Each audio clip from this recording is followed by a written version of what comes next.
बिस्मिल्लाहिर्रहमानिर्रहीम। आज एक्सेल पे मैं आपको टिकट सेल्स रिकॉर्ड मेंटेन करना बताऊंगा। तो उसके लिए सबसे पहले जो हमारे पास यहाँ एक फॉर्मेट मैंने पहले से बना के रखा हुआ है, उस फॉर्मेट पे कैसे काम होगा ये हम स्टेप बाय स्टेप कवर करेंगे। पहला काम यहाँ पर आप देख सकते हैं कि आपके पास नंबर ऑफ़ सीरियल, जितने भी आप टिकट सेल कर रहे हैं, जितनी क्वांटिटीज़ के अंदर, उतना आपके पास यहाँ रिकॉर्ड होगा। और कौन सा इवेंट्स है, उस इवेंट्स के आप यहाँ पर नेम ऐड कर सकते हैं और डेट वाइज जो आपको यहाँ लिखना है वो लिख सकते हैं डेट। और इसके बाद हमारा कॉलम है ticket sold, sold in percent, और रिमेनिंग टिकट का रिकॉर्ड है, और टिकट सेल इन परसेंटेज में अगर आपको देखना है, और लास्ट में जो है वो हमारी रिपोर्ट्स तैयार होगी। अब पहला काम हम क्या करते हैं, यहाँ पर सीरियल नंबर जो है वो यहाँ पर ऐड कर लेते हैं। तो फिलहाल कुछ सीरियल नंबर्स हम इस तरीके से ड्रैग करेंगे तो 8 रिकॉर्ड हमारे पास बनेंगे। अब उन रिकॉर्ड के सामने हम यहाँ पर जो है वो इवेंट्स के नेम लिखेंगे कि कौन कौन से इवेंट्स हैं। अभी फ़िलहाल यहाँ पर हम इवेंट्स को कुछ इस तरीके से लिख लेते हैं कि इवेंट्स 1, इवेंट्स 2, इवेंट्स 3। अभी इवेंट्स के अगर नेम होंगे तो हम उन्हीं का नेम्स यहाँ लिखेंगे। अब डेट कौन सी डालनी है, तो डेट अभी फ़िलहाल जो भी आपको उसमें ऐड करना है डेट ऐड कर सकते हैं। तो सैम्पल यहाँ मैं आपको समझा रहा हूँ कि किस तरीके से फॉर्मेट के ऊपर काम किया जाता है टिकट सेल्स के रिकॉर्ड को।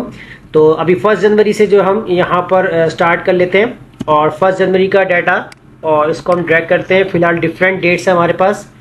अब बात करेंगे यहाँ पर टिकट सोल्ड। अब टिकट सोल्ड के अंदर देखिए हमारे पास सबसे पहले देखें कि हमारी जो टिकट की जो कैपेसिटी है वो है 500, कि हमारे पास 500 है। अब 100 में हो सकती है, थाउजेंड्स में हो सकती है कि 5000 आपके पास टिकट की कैपेसिटी है, या 10,000 है, या 20,000 या 50,000। अब जितनी कैपेसिटी होगी उतना ही यहाँ पर आपके पास वैल्यू होगी। अभी फ़िलहाल 500 की कैपेसिटी रखी हुई है। अब बात करेंगे टिकट सोल्ड कि कितनी हमने टिकट सोल्ड की। अब जैसे यहाँ पर हमने कर दी 500 कि यहाँ हमने पूरी सोल्ड कर दी टिकट। फिर इसके बाद हम यहाँ पर आते हैं कि 350 हमने सोल्ड की है। फिर यहाँ हम ऐड करते हैं 150, यहाँ हम ऐड करते हैं 360, और फिर हम ऐड करते हैं 450, और इसके बाद 400, और सेकंड लास्ट में हम 200, और लास्ट के अंदर हम ऐड कर देते हैं 430। तो ये हमारे पास मैनुअल रिकॉर्ड है कि हमने कितनी टिकट्स सोल्ड आउट कर दी है। अब हम देखेंगे यहाँ पर कि सोल्ड टिकट कितनी हो चुकी हैं, लेकिन उसका आंसर हमें यहाँ परसेंटेज में देखना है। तो परसेंट वाइज यहाँ पर अगर आप निकालना चाहते हैं तो इसके लिए आपको क्या काम करना है, आप यहाँ लगाएंगे फॉर्मूला इक्वल, और इक्वल के बाद आप यहाँ पर सबसे पहले जो सेलेक्ट करेंगे जो आपकी कैपेसिटी होगी। तो ये वाला मैंने सेल सेलेक्ट करना है, और याद रहे इसको मैं कर दूंगा F4 से फ्रीज, क्योंकि ये सेल मुझे अपनी जगह से मूव नहीं करना, तो मैंने इसको फ्रीज कर दिया है।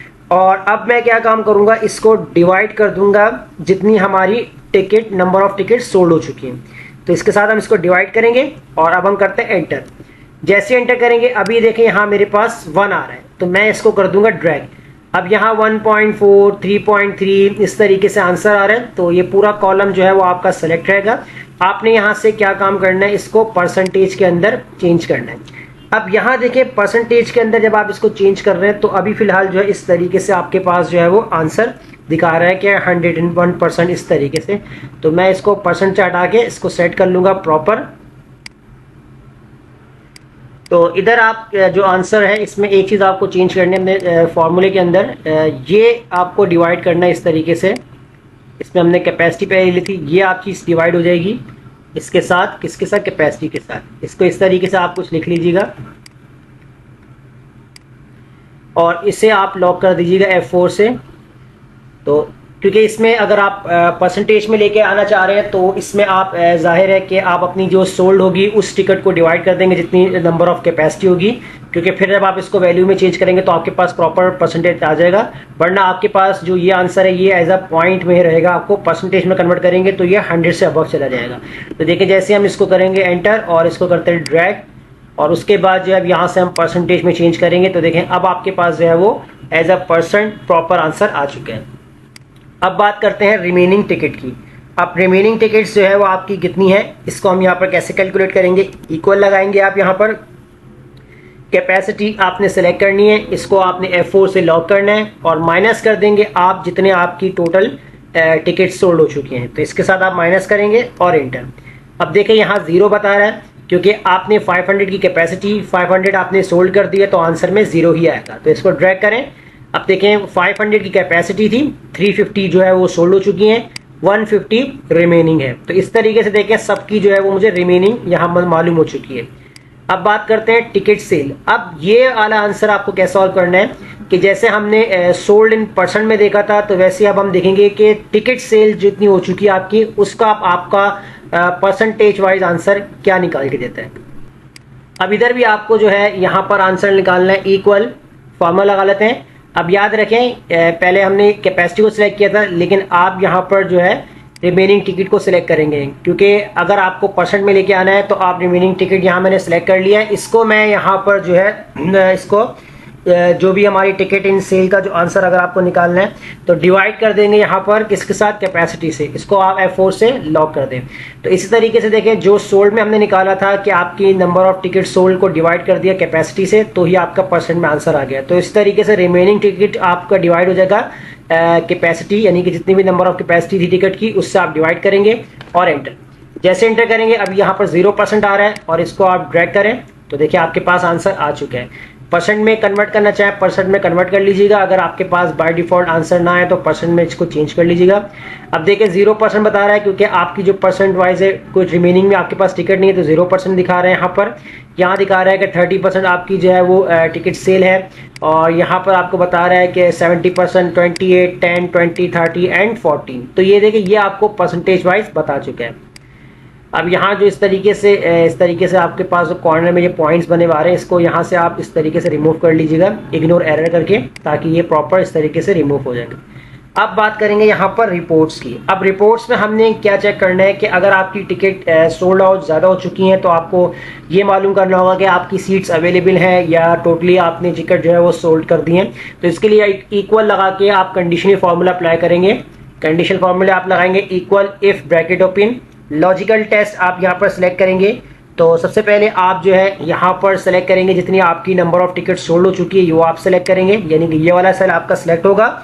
और इसे आपने सेलेक्ट करना है कि अगर ये वाला सेल आपका ग्रेटर होता है या इक्वल होता है किस चीज़ के, 40। तो 40 मैंने एक लिमिट रखी हुई है कि अगर आपकी जो है वो इससे 40 से कम नहीं होनी चाहिए टिकट्स, तो आपके पास दो क्वार्ट्स जो हम इसमें ऐड करेंगे, एक पॉजिटिव और एक नेगेटिव। तो उसके लिए कैसे काम करेंगे, यहाँ पर आपने लगाना है कि अगर आपकी ये वाली वैल्यू ग्रेटर होती है या बराबर होती है 40 के, तो इफ़ ट्रू वाली वैल्यू के अंदर क्या आ जाए, तो मैं यहाँ पर डबल कोटेशन बना के यहाँ पर ऐड कर दूंगा sold out, quotation close comma, और दोबारा मैं यहाँ पर दूंगा फॉल्स वाली कंडीशन के अंदर कोटेशन ओपन कर लेते हैं, और यहाँ पर मैं अप्लाई करता हूँ सीट अवेलेबल और कोटेशन क्लोज और ब्रैकेट क्लोज। तो इस तरीके से हमने जो है यहाँ पर क्वार्ट्स दे देने, तो क्वार्ट्स कुछ भी दे सकते हैं, फिलहाल मैंने दे दिए सोल्ड आउट और सीट अवेलेबल का, और एंटर कर देंगे। अब देखें यहाँ पर हमारे पास 0 आंसर है, क्योंकि अब आप बता रहे हैं कि यहाँ पर सोल्ड हो चुकी हैं जितनी टिकट्स थी तमाम। अब यहाँ हम इसको ड्रैग करेंगे तो देखें अभी यहाँ पर देखें आपके पास जो है वो आंसर ही बता रहा है कि sold out, sold out, sold out. अब इस तरीके से जो आपके पास आंसर आ रहा है, इसमें हम जो है इसमें देख सकते हैं सोल्ड आउट अगर ग्रेटर है, बिल्कुल ग्रेटर्स है, तो हम कुछ जो टिकट्स को जो है कम या ज़्यादा कर देते हैं ताकि हमारे पास आंसर थोड़ा बहुत चेंज आ जाए और फिर डिफरेंस आपको मालूम हो जाएगा। अब जैसे हम यहाँ पर चेंज कर देते हैं, जैसे 430 लिखा हुआ है तो 430 की जगह हम लिख देते हैं यहाँ पर 480, और 480 नहीं, इसे हम कर देते हैं 10 कर देते हैं। तो देखिए यहाँ पर 10 टिकट सेल्ड हुई है, तो देखिए सीट अवेलेबल आ गई। अब यहाँ हम कर देते हैं 35, तो देखिए यहाँ सीट अवेलेबल आ चुका है। इसी तरह हम यहाँ पर अगर हम कर देते हैं 15, और 15 नहीं, यहाँ पर इस तरीके से, तो देखें सीट अवेलेबल आ चुका है। यानी कि अगर आपकी जो रिपोर्ट बता रही है कि आपने इतनी, अगर आपकी टिकट्स अबव हुई तो आपके पास ये बता सकता है कि आपके पास सीट अवेलेबल है। अब कंडीशंस देखें, हमने फ़िलहाल जो है 40 लिख लिए, तो ये लाजमी नहीं कि आप 40 लिखें, आप अपने लिहाज से बना सकते हैं। मैंने इनिशियली बहुत कम यहाँ पर ऐड की है, इसलिए वजह से मुझे यहाँ पर चेंज करनी पड़ गई। अगर आप यहाँ पर एज बड़ी वैल्यू ग्रेटर देन लिख लेते हैं तो आपको यहाँ पर जो है मज़ीद इसमें चेंजिंग करने की जरूरत नहीं होगी, एक आपका बैलेंस हो जाएगा रिकॉर्ड। जैसे अगर हम यहाँ पर डाल देते हैं 100 डाल देते हैं, तो 100 डालते हैं तो 100 के हिसाब से आप यहाँ पर मैनेज कर सकते हैं। अब ये लिमिट होती है कि आप क्या इसमें लिमिट सेट करना चाहते हैं। तो अभी फ़िलहाल जो मैंने इस तरीके से सेट कर लिया। अब इसके अलावा हम क्या काम कर सकते हैं, इसको प्रॉपर हाईलाइट कर सकते हैं ताकि जो हमारी सोल्ड आउट है वो हमें नज़र आ जाए, या सीट अवेलेबल, जिस तरह आपको जो आपको हाईलाइट करना आप हाईलाइट कर सकते हैं। तो मैंने एरिया सेलेक्ट करना है यहाँ पर और कंडीशनल फॉर्मेटिंग में जाएंगे। यहाँ आपके पास है न्यू रूल्स और इधर देखें यहाँ पर ऑप्शन आएगा फॉर्मेट ओनली सेल के अंदर जा रहा है और इधर से आपके पास जो है वो सेल वैल्यू रहेगा। बिटवीन की जगह आप कर देंगे यहाँ पर इक्वल टू और यहाँ पर आपने जो है इक्वल लगाकर डबल कोटेशन के अंदर अब आप जिसको हाईलाइट करना चाहते हैं आप वो नाम यहाँ लिख लें, जैसे सीट अवेलेबल लिखना है या आपको सोल्ड आउट लिखना है। तो मैं यहाँ पर सीट अवेलेबल कोटेशन क्लोज और यहाँ से जो है वो मैं फॉर्मेट चेंज कर लेता हूँ। फॉर्मेट यहाँ से मैं जो ग्रीन कलर से हाईलाइट कर लेता हूँ और फॉन्ट कलर वाइट कर लेता हूँ, ओके, और इसको भी ओके। अब देखिए जहाँ जहाँ सीट अवेलेबल है वहाँ मुझे इस तरीके से इसने हाईलाइट करके दे दिया है। तो ये मैंने कंडीशन अपने हिसाब से बना दी है। तो देखें इस तरीके से जो है वो आप सेल रिकॉर्ड बना सकते हैं, टिकट सेल के किस तरीके से उसकी कैपेसिटी है परसेंटेज वाइज अगर आपको निकालनी है रिमेनिंग, और उसकी रिपोर्ट पूरी तैयार कर सकते हैं आप। तो इस तरीके से आप अपनी इस तरीके से इसने हाईलाइट। शुक्रिया।